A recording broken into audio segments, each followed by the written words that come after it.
is Cindy Farkas, Glanzrock. Hi, Josh. How are you?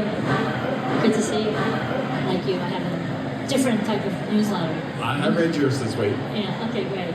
My question is that ever since the auctions happened, there's a new elation with high prices of art for the last few weeks with Christies and Sothebys. So it seems like the buzz is buzzing more so maybe right now, perhaps.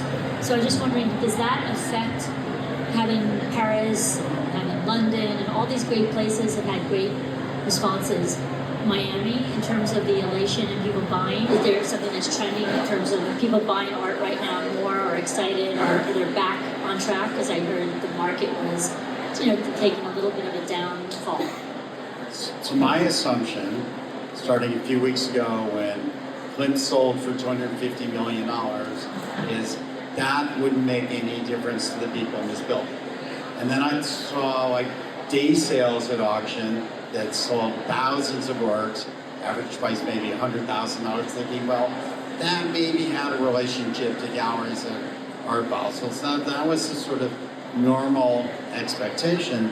But then I read a young gallerist on one of the websites and newsletters saying, in fact, for them at the emerging level, that confidence in the market is washing down directly to them right now because good news travels fast. And then it's making people more comfortable buying new art.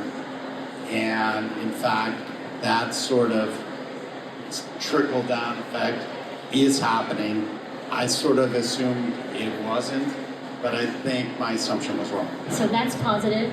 And what about the pricing of art? Because they were saying that a lot of the galleries, I won't mention specific names, were overpricing it and they had to become more realistic in their pricing. You know a lot about pricing, of course, with the bare facts. So has pricing changed and is that important? Do you feel like the price of art was too inflated? Well, I think the market tells you if the price of your works is too high. People stop buying it. That might be one of the reasons. Though traditionally, when the price goes down, demand goes down. And when the price goes up, more people want to buy it. So art is weird, but when a bubble bursts a little bit, there's a correction.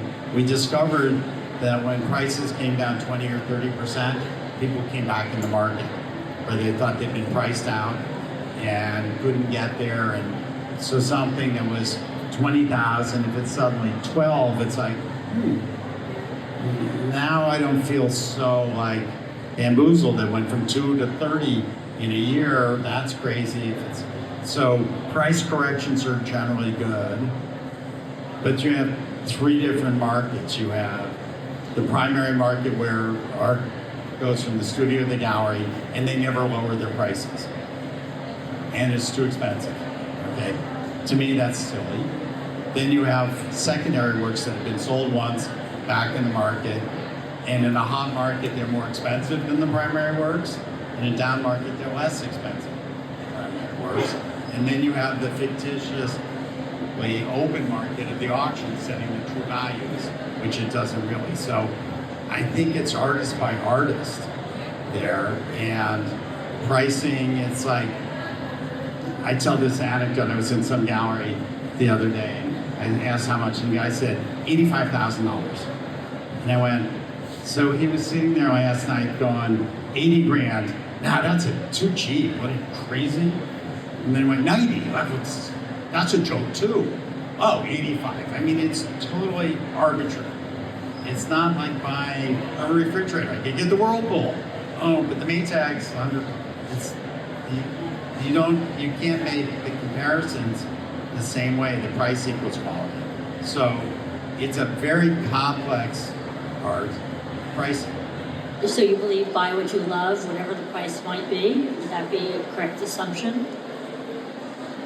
No, because if I buy it and I like it and it's $19 million, that doesn't work, okay? So I think there comes a point for everybody where the absolute value matters to you.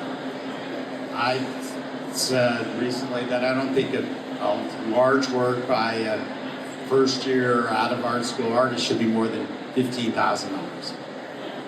15 or 50? 1.5. Maybe it should be 10, maybe 6, but sort of in that vein, pick a size.